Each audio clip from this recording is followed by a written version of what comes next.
안녕하세요. 만나 뵙게 돼서 반갑습니다.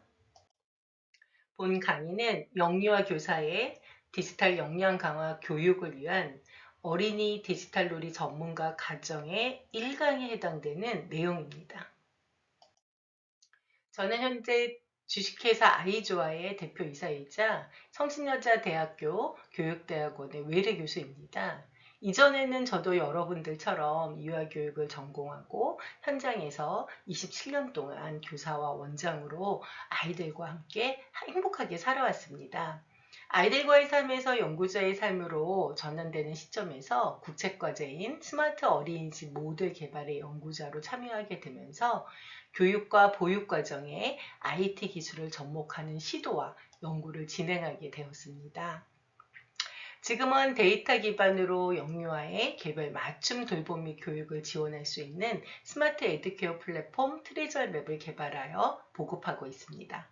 또한 지난해부터는 한국연구재단에서 제안한 유아의 사회정서 발달 지원을 위한 인공지능 동반자를 개발하고 있고 유아동을 위한 안전교육 연계, 디지털 코딩놀이 플랫폼도 개발하고 있습니다. 그동안 제가 경험했던 어린이와의 삶과 교육과정의 IT 기술을 융합하는 연구과정에서 발견한 노하우를 공유하면서 여러분에게 아직은 낯선 기술과 시스템의 이해를 돕고 아이들과의 삶이 보다 행복할 수 있도록 지원하고자 합니다. 1강과 2강은 디지털 전환 시대 교육 패러다임의 변화를 주제로 진행될 예정입니다. 그중 1강은 디지털 전환의 개념을 이해하기 위하여 미래 교육에 대한 동영상을 시청하고 기술의 변화가 우리에게 미치는 영향을 알아보고자 합니다. 학습 후에는 OX 퀴즈 2개를 함께 풀어보도록 하겠습니다. 몇 년 전부터 새롭게 들려오던 용어인 디지털 전환이 여러분에게는 어떻게 인식되고 있나요? 혹시 아직도 낯설게 들리나요? 아니면 정부의 홍보를 통해 만나게 된 광고나 정책으로 좀 익숙해졌을까요? 우리는 사회의 구성원으로 사회의 변화에 민감하게 반응할 필요가 있습니다. 특히 교육하는 사람들이라면 더욱 그러합니다. 교육은 미래 인재를 길러내는 역할을 하고 사회는 교육의 변화에 큰 영향을 미치는 요인 중 하나이기 때문입니다. 2019년에 누리과정이 개정되었을 때 누리과정의 목적이 바른 인성과 민주 시민 기초 형성을 목적으로 하고 있다고 밝혔습니다. 이는 유아가 미래 사회에 필요한 역량을 길러 사회 구성원의 기본 자질과 소양을 갖출 수 있도록 하는 것이므로 교육은 기술의 발달에 따른 사회의 변화에 관심을 가지고 미래 인재를 육성해야 합니다. 즉 교육은 궁극적으로 미래 사회에 살아가게 될 시민을 양성하는 것입니다. 따라서 현재 교육으로는 미래 사회에 대응할 수 없다는 판단으로 교육의 패러다임에 대한 변화가 요구되고 있습니다. 요즘처럼 급변하는 사회를 따라가기도 참 쉽지 않은데 유아교육에서는 교육과정에 영유아의 삶에 기술을 적용하는 것에 대한 거부감까지 높은 편입니다. 그동안 대부분의 연구 결과에서 디지털 매체의 활용이 영유아의 성장과 발달에 부정적인 영향이 높다는 연구들이 지배적이었기 때문일 것입니다. 하지만 최근에는 이와 상반되는 연구들도 나타나고 있으므로 다양한 연구에 관심을 가지면서 현존하는 기술들이 무엇이 있고 그 기술들이 어떻게 활용되고 있는지를 알아가면서 디지털 전환에 대한 이해와 함께 교육 과정의 변화가 시도되었으면 합니다. 먼저 미래 사회의 변화와 요구되는 인재상이 어떠한지 영상을 통해 살펴보도록 하겠습니다.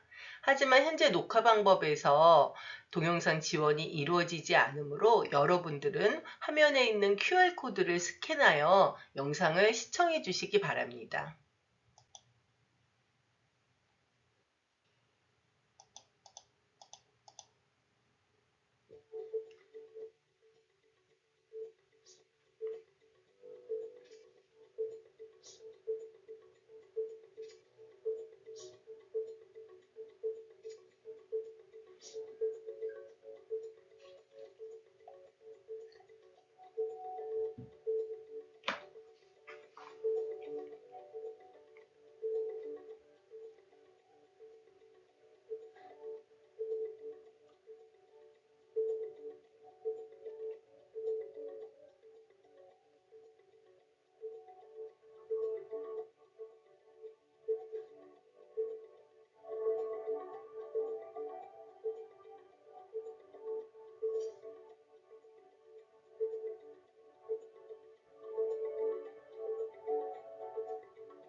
영상을 보고 나니 어떤 생각이 드나요? 갑자기 머릿속이 복잡해지면서 인지적 갈등이 일어났을 것 같아요. 영상에서는 인터넷을 통해 우리는 거인의 어깨에 있는 것처럼 풍부한 정보를 활용할 수 있게 되었고, 인공지능 시대가 되면서 인공지능을 만드는데 필요한 데이터는 매우 중요하고 아직 우리나라에는 부족한 편이다라고 이야기하고 있습니다. 이런 시대에 우리는 아이들을 어떻게 키워야 할까? 라는 질문을 하고 있는데요. 아마 영상에서 어떤 부분들은 잘 이해가 되고 어떤 부분은 낯설 수도 있겠지만 코로나19를 보내면서 우리 사회가 급변했음을 인정할 수밖에 없을 것 같습니다. 그 변화에서 가장 큰 역할은 기술의 변화이고 그 핵심은 바로 인공지능입니다. 또 다른 측면에서는 미래 인재는 이전과 다르다고 이야기를 하고 있지요. 표준화된 인재에서 창의적인 인재가 요구되고 그들은 고용 없는 경제 활동으로 살아가게 될 거라고 이야기를 하고 있습니다. 따라서 우리는 지금과는 다른 사회의 모습을 예측하고 지금의 영유아들이 미래 사회에서 유능하게 살아갈 수 있도록 지원해야 합니다. 그런데 미래학자인 엘빈 투플러는 우리에게 이런 지적을 했습니다. 너희들의 교실은 19세기 교실과 다르지 않아. 그리고 20세기 교사인데 21세기 아이들을 가르친다고? 이런 지적에 동의가 되나요? 저는 처음 이 문장을 만났을 때 굉장히 불쾌했습니다. 하지만 교실 환경을 둘러보고 우리가 실행하고 있는 교수학습을 떠올려 보니 틀린 말은 아닌 것 같더라고요. 앞서 설명한 것처럼 세상의 변화에 교육이 발맞추어야 하는데 우리는 교육은 가장 보수적인 집단이라서 변화가 늦어 라고 너무나 당연하게 이야기하고 가만히 있지 않았나 하는 반성을 해보게 됩니다. 교육 현장의 문을 중심으로 안과 밖의 차이만 보아도 우리는 과거와 미래를 동시에 살고 있는 것처럼 느껴집니다. 교실 안에는 100년 전과 크게 다르지 않은 물리적 환경을 갖추고 있지만 교실 밖은 다양한 기술이 적용된 디지털 환경과 서비스가 만연한 것 같습니다. 우리의 이동수단인 대중교통만 살펴보아도 앱과 정류장에 설치된 모니터를 통해 버스 도착 알림 서비스를 제공받지만 통학버스의 도착 알림 서비스는 아직도 교사의 육체적인 노동에 의존되어 있습니다. 현존하는 통학버스 알림 서비스는 영유아가 기존의 기관에 안전하게 도착했는지를 알려주는 서비스이기 때문에 통학버스 운영에서 교사의 수고로움을 지원해 주지는 않습니다. 통학버스 운영과 관련된 교사의 업무가 많은데도 말이죠. 예를 들면 정해진 시간에 통학버스가 정류장에 도착하지 못하는 상황이 되었을 때 통학버스의 지원을 일일이 개별 가정의 선생님들은 전달해야 하고 통학버스 운영 중 부모님이 어떠한 특별한 내용을 전달하신다면 그것을 기억하고 담당 교사에게 전달하거나 본인이 수행해야 합니다. 하지만 통학버스 운영 중 이를 안전하게 수행한다는 건 쉬운 일은 아닙니다.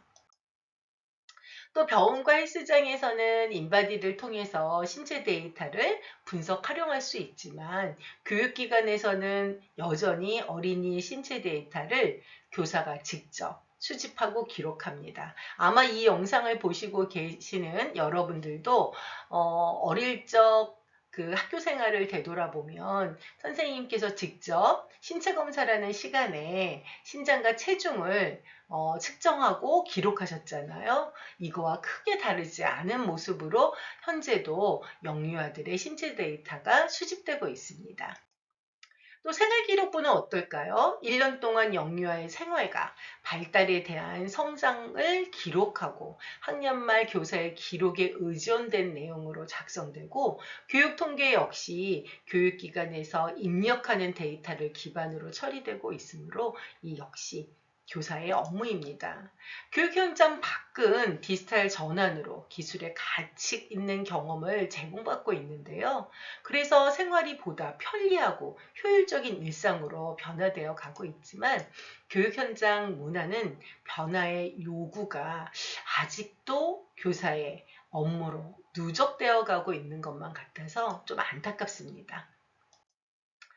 불행 중 다행으로 요즘 곳곳에서 급속하게 발전하는 디지털 기술과 서비스에 관심을 가지면서 교육과정과 접목하려는 시도들이 나타나고 있습니다. 하지만 지금까지 우리가 발견하고 언급되고 있는 대부분의 시도들은 유아교육 과정에 적용 가능한 기술이나 서비스가 어떤 것이 있는지에 대한 내용이거나 이를 아이들의 놀이에 접목시키는 사례들이 일반적입니다. 이러한 사례들이 보다 더 다양하게 나타나기를 기대함과 동시에 이제는 미래 교육에 맞춘 기술의 방향도 고민해야 합니다. 즉, 이제는 기술의 적용을 거부하기보다는 기술의 개발과 적용에 대한 문제의식을 가지고 교육과정에 적용되는 기술의 방향이 적합한지, 그리고 어떤 방향으로 기술이 개발되어야 하는지 논의되어야 합니다. 배움은 삶으로부터 시작되고 삶은 생활이지요.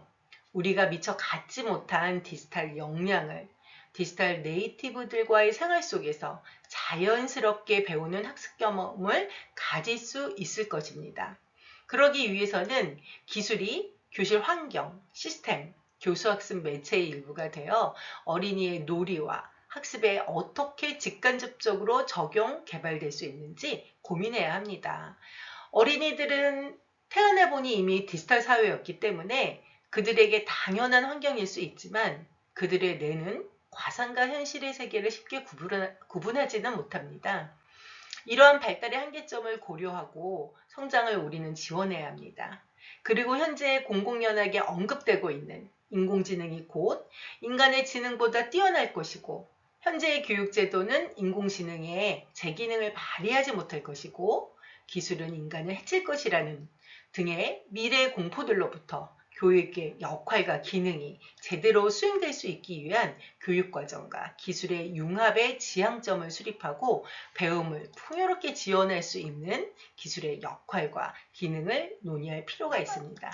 따라서 본장에서는 그동안 궁금했을 디지털 전환의 개념과 미래 교육의 방향을 이해하고 유아교육에서 디지털 역할과 기능이 어떻게 활용되어야 할지, 그리고 교사의 역할은 어떻게 변화되어 가야 할지를 고민해 보도록 하겠습니다. 2016년 1월 스위스 다보스에서 열린 세계 경제 포럼에서 의장인 독일의 경제학자 클라우드 슈밥은 4차 산업혁명이라는 이슈를 최초로 제시하였습니다. 이 화두는 전 세계에 널리 퍼져나가기 시작했으며 세계 각국은 산업, 경제, 패러다임의 변화를 선도하기 위해 앞다퉈 전략을 수립하고 추진했습니다. 당시 4차 산업혁명이 우리의 생활과는 거리가 있는 이야기 같았지만 2016년 3월 바둑기사 이세돌이 인공지능 바둑 프로그램 알파고에 패하는 알파고 쇼크를 우리가 겪으면서 4차 산업혁명을 이끌어갈 과학기술 분야에 대해 관심이 대폭 증가했습니다. 또한 2020년부터 2년간 장기화된 코로나19 팬데믹은 우리의 삶을 디지털로 전환하게 하는 촉매 역할을 하였습니다. 전염병 예방을 위한 사회적 거리두기가 시행되면서 다양한 활동들이 비대면으로 이루어지게 되었고 이를 위해 다양한 디지털 기술이 활용되기 시작했습니다. 2022년부터는 정부가 디지털 인재 양성과 디지털 친화 정책을 추진하면서 디지털 활용에 소극적이었던 세대도 디지털 기기 이용이 익숙해지면서 디지털 전환이 우리 생활 속에 더욱 가까이 다가왔습니다. 디지털 전환은 4차 산업혁명 기술인 인공지능, 사물인터넷, 빅데이터, 로봇 기술 등 첨단의 정보통신 기술이 경제, 사회 전반에 융합되어서 혁신적인 변화로 나타나지만 이러한 변화를 맞이하기까지 기술은 크게 3단계로 변화되었습니다. 그 첫 번째 단계가 아날로그에서 디지털로 이동된 전산화 단계입니다. 전산화는 아날로그 방식으로 기록된 자료를 컴퓨터로 응용할 수 있는 디지털 데이터로 변환하는 것을 말하는데요. 전산화된 디지털 기록을 사용하는 방식은 아날로그를 그대로 모방했습니다. 종이에 적던 것을 컴퓨터에 적고 책장에 정리하던 것을 폴더에 정리하는 형태로 말입니다. 데이터를 불러오는 과정 역시 직접 책장에서 자료를 찾던 것처럼 폴더에서 자료를 찾거나 폴더의 아이콘도 우리가 사용하던 파일철의 모양으로 되어 있지요. 즉 전산화는 종이에 담긴 정보들을 컴퓨터 파일로 변환시킨 것입니다. 제가 교사였을 때는 지금의 교사들처럼 컴퓨터를 활용하여 작성하고 있는 일일 교육계획안이나 보육일지를 학급 경영록이라고 불렀고요. 그 학급 경영록은 컴퓨터를 통해서 기록하는 것이 아니라 우리가 문방구에서 일기장을 사서 일기를 적듯이 당시 교재교구를 판매하는 업체에서 학급 경영록이라고 하는 것을 구입해서 매일 자필로 작성하고 결제를 받았습니다. 전산화 시대에는 기록이 전산화되면서 교사들이 이제 더 이상 자필 기록을 하지 않고 컴퓨터 한글 파일에서 문서 업무를 작성하고 있습니다. 이것이 바로 전산화입니다. 그런데 가끔 제가 현장에서 자필 기록을 하는 선생님들을 만나게 되는데요. 수기 작성을 선호하는 선생님들은 부모들에게 전달하는 알림장을 자필 기록하고 교실에서 즉시 수집되어야 하는 관찰 내용도 자필로 기록을 합니다. 선생님들에게 수기 작성의 이유를 물어보면 대체로 이구동성입니다. 교사들은 자신은 직접 수기로 작성하는 것이 편하고 기계는 왠지 거부감이 있고 잘 다루지 못하기 때문이라고 합니다. 그리고 덧붙여 나오는 표현도 유사합니다. 저는 극티 아날로그 감성이 좋아요 라고 말해요. 아마 이 영상을 보고 있는 어떤 분들도 극티 아날로그 감성에 공감하고 있을지 모르겠습니다. 물론 오랜 시간 동안 반복되는 일은 익숙하고 편리합니다. 편하지요. 뿐만 아니라 제법 잘하기도 합니다. 반면 새로운 것들은 익숙해지기까지 불편하고 잘하지 못하기 때문에 심리적 부담과 함께 익숙해지기까지 시간도 많이 소요됩니다. 하지만 교사가 새로운 것을 받아들이고 자신을 변화시키지 않는다면 미래 인재를 돌보고 변화시키는 시대를 맞춘 미래 교육을 위한 준비가 되었다고는 보기가 어려울 것 같습니다. 교사는 현재에 머무르기보다는 미래를 예측하고 아이들의 배움과 성장을 지원해야 합니다. 그래야 우리가 가진 현재의 수준이 아닌 보다 나은 수준으로 미래 인재를 키울 수 있기 때문입니다. 물론 선생님들이 가지고 계신 개인이 자신의 삶을 살아갈 때 아날로그 감성으로 생활하는 것은 개인의 취향이므로 당연히 존중받아야 합니다. 하지만 디지털 네이티브와 함께 생활하는 교사의 아날로그 감성이 교수학습에서 유지된다면 한 번은 고민해 봐야 되지 않을까 싶습니다. 아직도 수기로 알림장과 관찰 기록을 작성하고 있다면 지금이라도 앱과 플랫폼을 사용하면서 세상과 시대의 변화를 맞이하고 알아가기를 바랍니다. 그리고 어떤 활용이 요구되는지, 필요한지 선별하고 적용해 보았으면 좋겠습니다. 앞으로는 이 강의를 통해서 디지털 기술이 어떻게 활용이 되고 편리하게 효율적으로 사용될 수 있는지를 알아보면서 선생님들에게 도움이 될 수 있도록 공유하도록 하겠습니다. 두 번째 단계는 작업에 효율화를 가져오는 디지털 전환입니다. 우리가 병원을 방문했을 때를 떠올려 보면 어릴 적 병원에 가면 간호사 선생님께서 환자의 진료 기록 카드를 찾아서 그 내용을 확인했죠. 그런데 지금은 병원에 가면 키오스크에 우리의 이름이나 전화번호 또는 생년월일만 적어도 내가 언제 무엇 때문에 병원을 왔는지, 진료를 어떻게 받았는지 내용이 바로 나타납니다. 의사 선생님들은 그 내용을 통해 빠르게 처방도 할 수 있고 진료도 할 수 있습니다. 한마디로 디지털화는 디지털 데이터의 디지털 작업 방식을 접목하여 업무 프로세스가 개선된 것을 말합니다. 그런데 유치원과 어린이집은 어떨까요? 아이들의 기록이 디지털화 되어 있나요? 유아의 이름을 입력하면 입학일, 출석일, 급식량, 신장 체중 이런 발달 상황들을 볼 수 있는 시스템이 존재할까요? 아마도 여전히 어떤 폴더를 열거나 출력된 보관 문서를 찾아야 하는 경우가 대부분일 것입니다. 우리가 디지털 전환을 이야기하려고 하는데 현장은 아직도 전산화 수준이고 어떤 선생님들은 아날로그에 머물러 있기도 합니다. 지금은 인공지능 시대 또는 디지털 전환 시대인데 말입니다. 1강을 여기까지 하고 마무리해야 될 것 같아요. 벌써 약속된 25분의 시간이 다 되었네요. 그러면 우리는 2강에서는 디지털 전환과 함께 기술을 통해서 미래 교육의 변화가 패러다임이 어떻게 바뀌고 있는지에 대해서 살펴보도록 하겠습니다. 끝까지 경청해 주셔서 감사합니다. 2강에서 다시 찾아뵙겠습니다.